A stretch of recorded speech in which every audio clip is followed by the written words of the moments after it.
Hi, my name is Nabi Hakim and I will introduce to you guys about DRB Hicom. What is DRB Hicom? DRB Hicom is one of the Malaysia's largest and most diverse conglomerates in automotive manufacturing, assembly and distribution industry through its involvement in passenger car and four-wheel drive vehicle market segment, the National Truck Project and the National Motorcycle Project. The Hicom involved in 6 core sectors, which is aerospace, automotive, postal, banking, services, and properties. And now, I will tell you guys about the Hicom history. At 11 March 1910, Hicom was incorporated under the company's enactment 1897 as the New Serendah Rubber Company Limited. And at 16 December 1993, Hicom changed its name to Hicom Holding Berhad pursuant to a restructuring exercise. At the year 1996, Diversified Resources Berhad, which is DRB, was incorporated in 1990 as Peerless Assets Sdn Berhad. Both companies, which is DRB and Hicom, merged to form the biggest conglomerate in Malaysia. So, DRB Hicom was listed on the main board of KLSE on 4th September 1992, which is Bursa Saham Malaysia. And on 8 March 2018, the group announced a major shift in the direction of their property sector.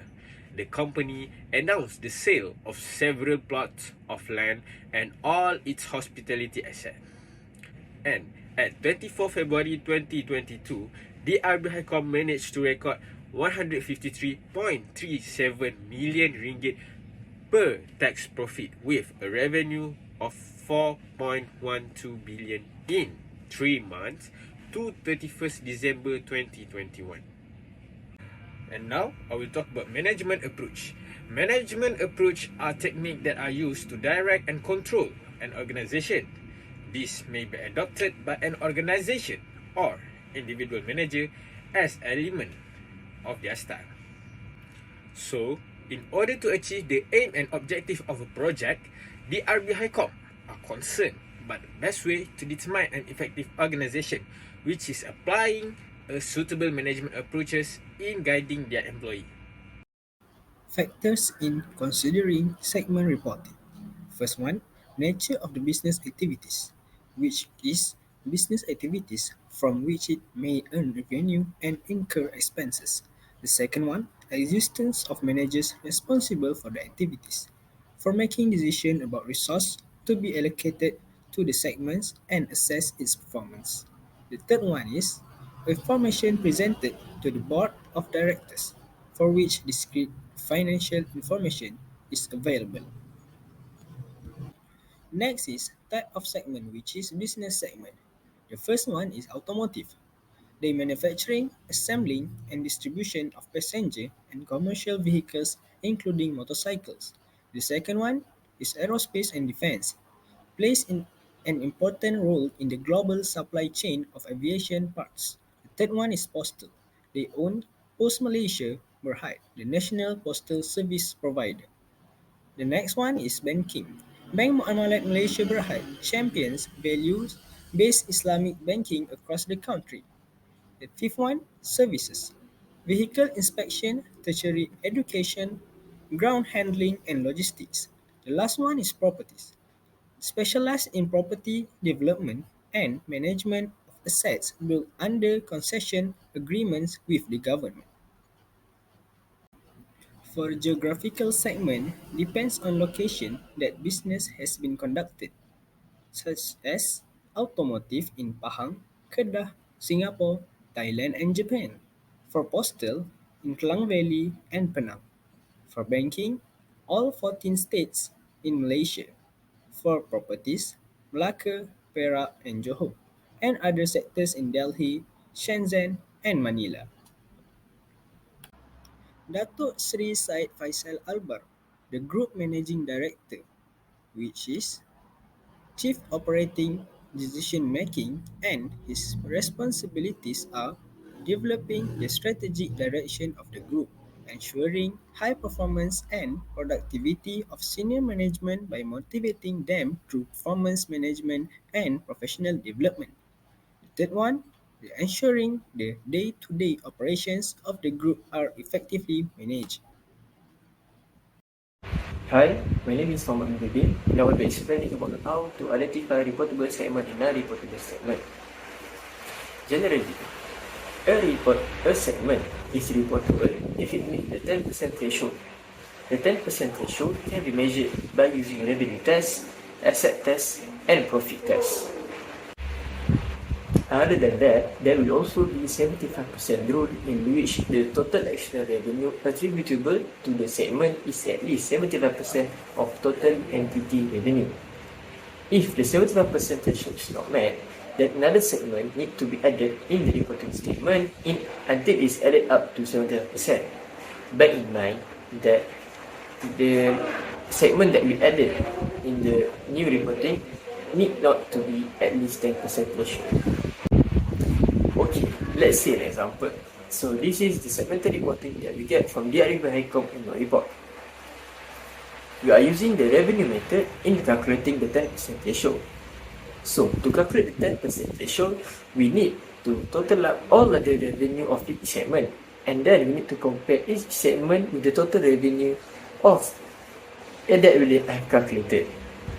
If the segment have more than 10% of the total revenue, then it is considered as reportable segment. In this case, there are only two reportable segments, which are automotive and postal, which have more than 10% threshold. We cannot use this in our assignment as it requires us to find 4 reportable segments and 1 non-reportable segment. Okay, so this is the new amount that we use to calculate the new 10% threshold that will meet the assignment criteria. So as we can see, we are using the same method as before we did the revenue test. In this test, we managed to get 4 reportable segments, which are automotive, aerospace and defense, banking, and also postal. All of the 4 segments meet the 10% threshold, which each of the segment revenue is at least accountable for 10% of the total revenue of all segments. While the other 2 segments, as properties and services, are non-reportable segment as they did not meet the 10% threshold. Okay, after we have found all the reportable and non-reportable segment, we need to use the 75% rule to make sure that there is no other segment that need to be added in the reportable segment. So, I have left all the external revenue that we need to find in order to use the 75% rule. This is the calculation where I calculate all the external revenue from each reportable statement and compare it to total external revenue from all segments. As you can see, the 4 reportable segments make at least 93%, which is more than 75%, which is required by the rule. So there is no extra or more segment that we need to add in the reportable statement. Okay, so this is our constructed segmental reporting. In here, we have 4 reportable statements, which is automotive, aerospace and defense, banking, and also postal. While the non-reportable statement we put in other column, which consists of services and properties. Now Ahmad Aizat bin Zagara, will explain about advantages of segmental reporting. The first one is improved transparency. Improved transparency is one of the key advantages of segmental reporting. Transparency refers to the degree to which a company's financial information is disclosed and made available to investors and other stakeholders, as segmental reporting provides detailed financial information about each operating segment, including revenue, expenses, and profit. This allows investors and stakeholders to gain a more comprehensive understanding of the company's financial performance and the factor driving it. Second advantage is better decision making. Segmental reporting can help managers make better decisions about allocating resources and managing their businesses as segmented reporting providing detailed information about the performance of different segments. Thus, manager can identify areas of the business that are performing well or need improvement. Third is enhanced accountability. Segmented reporting can increase accountability by making it easier to track the performance of different segments of the business. This can help ensure that each segment is held responsible for its own result and that the company as a whole is held accountable for its overall performance. While segmental reporting can provide several advantages, there are also some potential disadvantages that companies should consider. Here are some examples of the disadvantages of segmental reporting. First is complexity. Segmental reporting can be complex and time consuming. As it requires detailed financial information about each operating segment, companies may need to invest in additional resources such as accounting, staff, and software to implement and maintain effective segmental reporting. Second, segmental report may give misleading information if it does not accurately reflect the underlying business operation of the company. For example, if a company defines its operating segment in a way that does not reflect the economic reality of its business, the segmental reporting may not provide useful information to investors and stakeholders. Third is cost. If a company implementing and maintaining segmental reporting, it could be costly, especially for the company with multiple operating segments or those with complex business structures. The additional costs may not be justified if the benefits of segmental reporting are not significant. Let's move on to the interim report. Generally, the basis preparation of interim reporting can be divided into two, which are integral method and discrete method.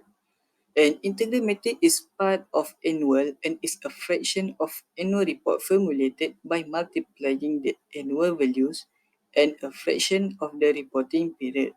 Meanwhile, a discrete method is usually for interim financial reporting. It is where the interim period is separate from the period of self-standing. The report also are prepared periodically. The RB Hicom's basis of preparation of interim reporting is the unaudited interim financial statement, which will produce in compliance with MFRS 134 interim reporting, as well as paragraph 9.22 of Bursa Securities Berhad listing requirement.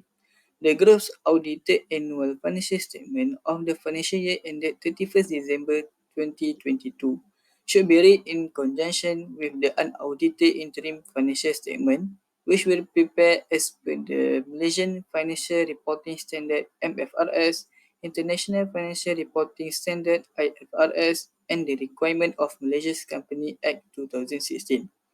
The interim financial statement include explanatory notes that explains events and transactions that are important to understand in development of the group financial position and performance since the financial year ended 31st December 2022. And now, I will explain to you guys about accounting policies which is used in preparing the interim report in the IB Hicom. First, inventories. Inventories are stated at the lower of cost and net realizable value. Cost is defined as all costs of purchase, cost of conversion, and other costs incurred in bringing the inventories to their present location and condition, as well as property development costs. And second, which is lease liabilities. Lease liabilities measured at the present value of future lease payment at the commencement date, which is discounted using the group's incremental borrowing rates. Lease liability is measured at amortized cost using the effective interest method. Type of interim report. This company is using condensed financial statement according to MFRS 134 in preparing the interim report rather than using complete set of financial statement. For example, number 1, condensed consolidated statement of comprehensive income. Number 2, condensed consolidated statement of financial position.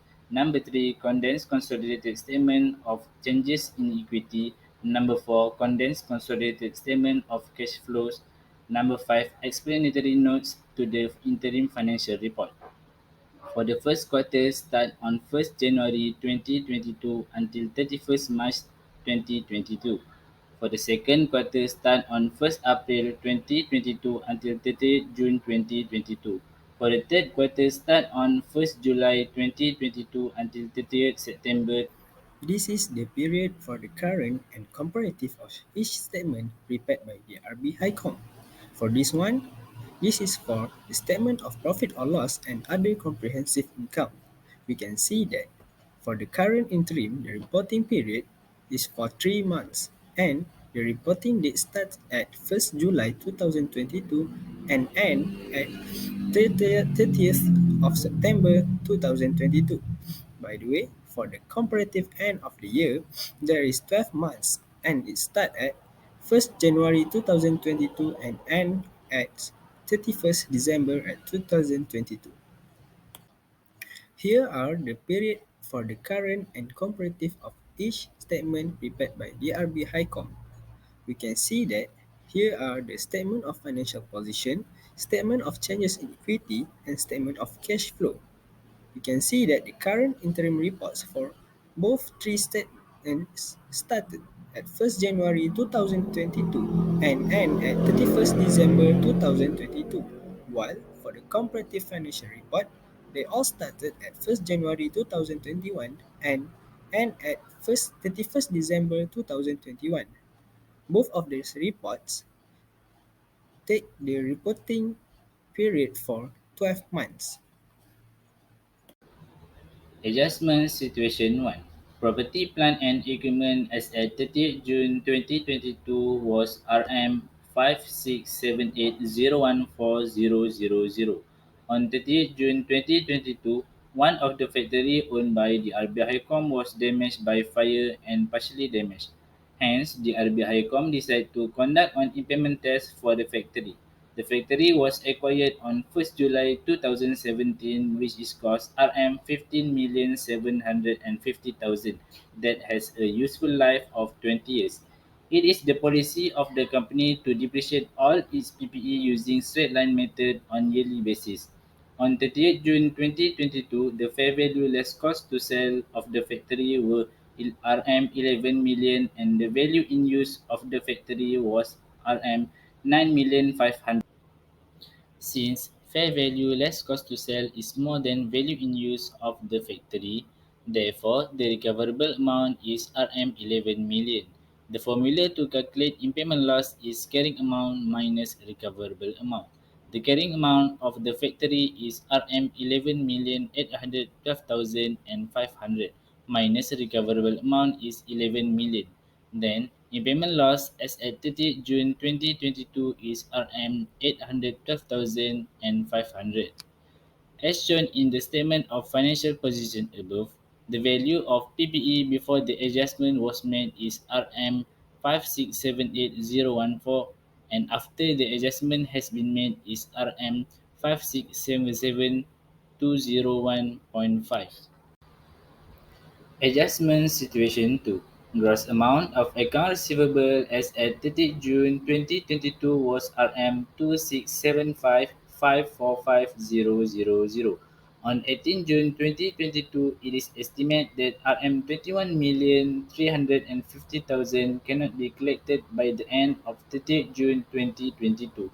It means that the net amount of trade receivables to be reported is RM 2654195,000.